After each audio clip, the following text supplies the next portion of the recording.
Episode 8 की शुरुआत में अग्रवाल मिश्रा को फाइल और बंदूक दे देता है कि बंदूक रखो और फाइल पर साइन और स्टैम्प करके दे देना। तभी शोभा भी कहती है कि मुझे भी एक बंदूक चाहिए, तो अग्रवाल जान बचाने के लिए उसे बंदूक दे देता है। फिर अग्रवाल कहता है कि मिश्रा के लिए अगर ज्यादा सिक्योरिटी चाहिए तो मेरे दोस्त एहसान भाई से मिलो, वो काम आएंगे। इसके अगले दिन मिश्रा अपने ऑफिस में अग्रवाल की फाइल पर बिना देखे साइन करके स्टैम्प मार रहा था, जो उसकी कलीग ललिता देख लेती है और वो मिश्रा से इसका कारण पूछती है। तब मिश्रा उसे अकेले में ले जाकर सब कुछ बताता है और बंदूक भी दिखाता है कि मुझे ये सब करना ही पड़ेगा। तब ललिता कहती कि कोई बात नहीं, मैं आपके साथ हूँ, मैं इस फाइल को अप्रूव कर दूंगी, आप चिंता मत करिए। वहीं थाने में आज हैदर अली ने विनीत को ट्रेनिंग देने बुलाया था, जहाँ वो एक चोर को बुरी तरह तड़पाता है कि सच नहीं बोलेगा तो और तड़पाऊंगा, जिस पर विनीत डर के मारे यहाँ से चले जाता है। फिर हम मिश्रा को एहसान के यहाँ देखते हैं, जहाँ शंभू से सिक्योरिटी देने के लिए कहता है, पर एहसान कहता है कि इसमें मेरा क्या फायदा। तभी वहाँ एहसान की बेबी आती है, जो मिश्रा को देखकर चौंक जाती है और हमें पता चलता है कि ये तो मिश्रा की क्लाइंट रह चुकी है। तब ये बात शोभा नोटिस करती है और वो बहाने से आकर एहसान की बीवी से कहती है कि मुझे पता है कि तुम सीए टॉपर की क्लाइंट हो, अगर उन्होंने तुम्हें जरा भी खुश किया है तो उनकी मदद कीजिए। तब खाना खाते समय एहसान की बीवी बातें घुमाते हुए कहती है कि आपको इन लोगों की मदद करनी चाहिए, और ये शोभा बता रही थी कि आपकी जो फाइल अटकी है उन्हें ये पास करवा सकते हैं, जिस पर एहसान सोचता है और मान जाता है कि मेरे दो आदमी हर समय मिश्रा के साथ रहेंगे। फिर अगले दिन मिश्रा पर एहसान की फाइल आती है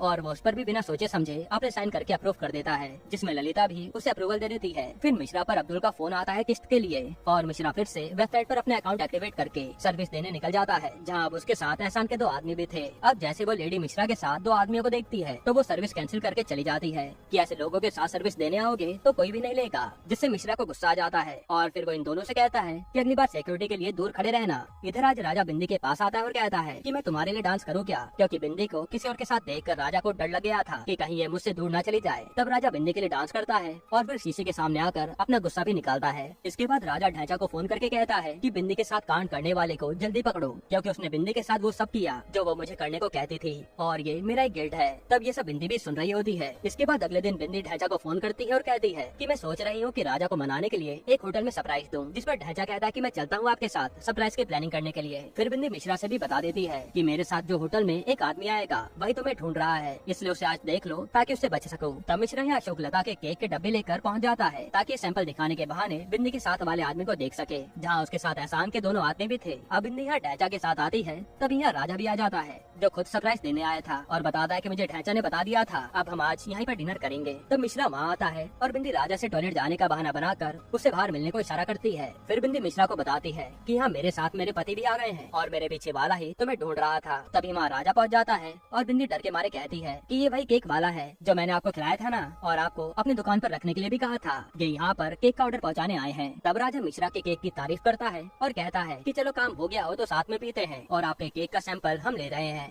यहाँ मिश्रा डर के मारे मना भी नहीं कर पाता, जिसके बाद ढांचा उसके केक के बॉक्स अपने कार में रख देता है, जो एहसान के आदमी देख लेते हैं। इसके बाद यहाँ राजा मिश्रा को शराब ऑफर करता है और ये लोग मिलकर खूब शराब पीते हैं, क्योंकि मिश्रा भी टेंशन में ही था। फिर नशे में ये लोग अपने अंदर की बातें बताते हैं और किसी को होश नहीं था कि कौन क्या बोल रहा है। तभी राजा कहता है कि मेरे लप्पू को मारने वाले को हम छोड़ेंगे नहीं, और ढांचा मिश्रा का टैटू देखकर कहता है कि ऐसा ही टैटू उसके हाथ में भी था। इसके बाद ये तीनों बाथरूम करने चले आते हैं और तभी यहाँ एहसान का वही आदमी आता है जिससे ढांचा से पैर तोड़ने का बदला लेना था, और वो आते ही ढांचा पर फायरिंग शुरू कर देता है। जिसके बाद यहाँ ये लोग भी नशे में फायरिंग करते हैं और पूरा वॉशरूम तहस नहस हो जाता है। इसी बीच बिंदी भी वहाँ आकर मिश्रा को साइड ले जाती है और उस पर पानी डालकर होश में लाती है। इसके बाद हम देखते हैं कि मिश्रा एहसान के आदमियों के साथ कार में जा रहा है और टेंशन में भी है कि आज वो कहाँ फंस गया था। फिर जब मिश्रा घर आता है तो उसकी सास रात में भी उससे सवाल जवाब करने लगती है, जिसे तंग आकर मिश्रा सीधा अपनी बंदूक उस पर तान देता है और कहता है कि अब अगर आपने सवाल पूछे तो मैं तुम्हें यहीं मार दूंगा, और बाहर मेरे आदमी खड़े हैं जो तुझे गायब भी कर देंगे, इसलिए चुपचाप रहा कर। तभी वहाँ अशोक लता आती है और मिश्रा कहता है कि तुम्हारी मम्मी को पानी पीना था, वही दे रहा हूँ। तब डर के मारे उसकी सास सारा पानी पी जाती है। फिर अगले दिन हम मिश्रा को देखते हैं जो आज अपना टैटू रिमूव करवाने आया था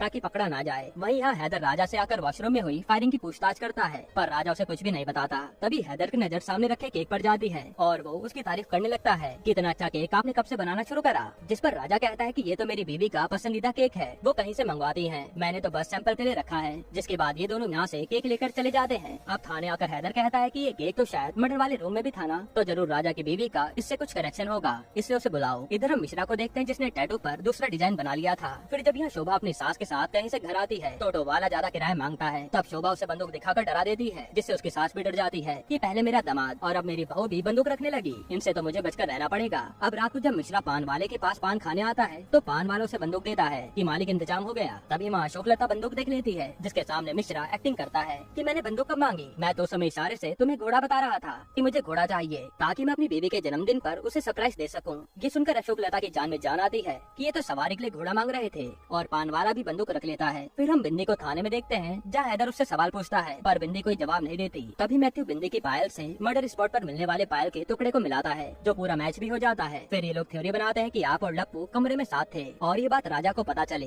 कि आपका लप्पू के साथ अफेयर चल रहा है, इसलिए उसने आकर लप्पू को मार दिया है ना। आप अभी इस बात को कबूल कर लीजिए, हम आपको कुछ भी नहीं होने देंगे। और राजा लंबे समय के लिए जेल में जाएगा, जिस पर बिंदी कुछ सोचती है और फिर वहाँ से चली जाती है। फिर बिंदी मिश्रा को एक सुनसान जगह पर मिलने को बुलाती है और वो मिश्रा से कहती है कि हम दोनों चलो कहीं भाग चलते हैं, मेरे पास तो राजा की भुजिया की रेसिपी भी है, वहाँ हम दुकान चलाएंगे और पति पत्नी की तरह रहेंगे क्योंकि यहाँ राजा हमें छोड़ेगा नहीं। और मैं सोच भी रही हूँ कि लप्पू के मर्डर के इल्जाम में राजा को ही फंसा दूं। तभी मिश्रा ये सुनकर मना कर देता है कि मैं तो अपनी बीवी के साथ खुश हूँ, मैं यहाँ से कहीं नहीं जा सकता और जो मैंने आपके साथ किया वो बस मेरी सर्विस थी जिसके लिए मुझे पैसे भी मिले हैं। और ये सुनकर बिंदी का दिल टूट जाता है और वो वहाँ से चली जाती है। यहीं पर एपिसोड 8 खत्म।